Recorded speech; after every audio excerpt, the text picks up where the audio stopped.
Now, as you can see, we have everything that we've worked with in the previous area, but it's all jumbled around. So at the top, we have Make a New Window, and we'd like to know that we have the horizontal slider that's next to it. So if we select it here and go back to the source view, we'll find that this is in fact the horizontal slider that is beside it.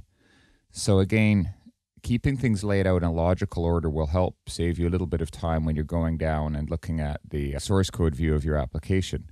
Now, Make a New Window is in conjunction with the Close Window, are both actually at the bottom. So what I should do here is move this down to the very bottom.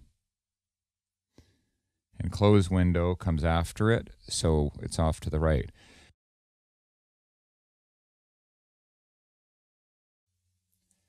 Now, instead of laying these out by X and Y, we can bind them to the bottom and then set them correspondingly to either side. So what we can do is we can say that the button will have an anchor to the bottom, which is equal to 25 pixels.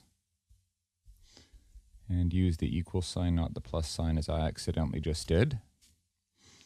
And in the case of the Make a New Window, we want this bound to the left-hand side.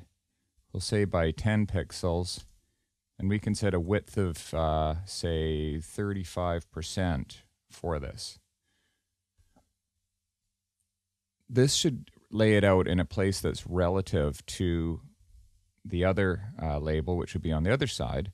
Instead of left, what we want to do on this one is use right.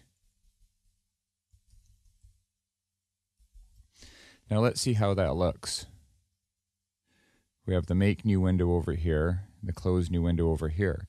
If you were to run this program right now and check out how these lay out inside of the parent container, notice that as we get closer and closer, they never touch,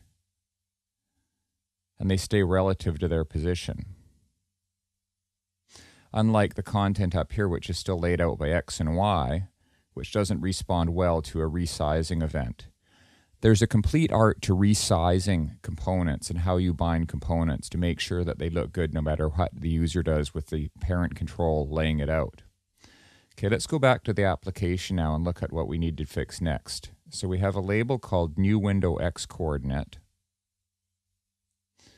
And the New Window X Coordinate should come right above this horizontal slider. Again, holding the Alt down, we can bring that up. And we have a new Y coordinate, and we'll assume that because this is the only other horizontal slider on the application, it will go up.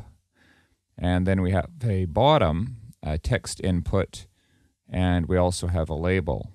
In the next video of the series, we're going to lay these out in a way that has a similar effect as the buttons at the bottom of the screen before we start programming the window logic.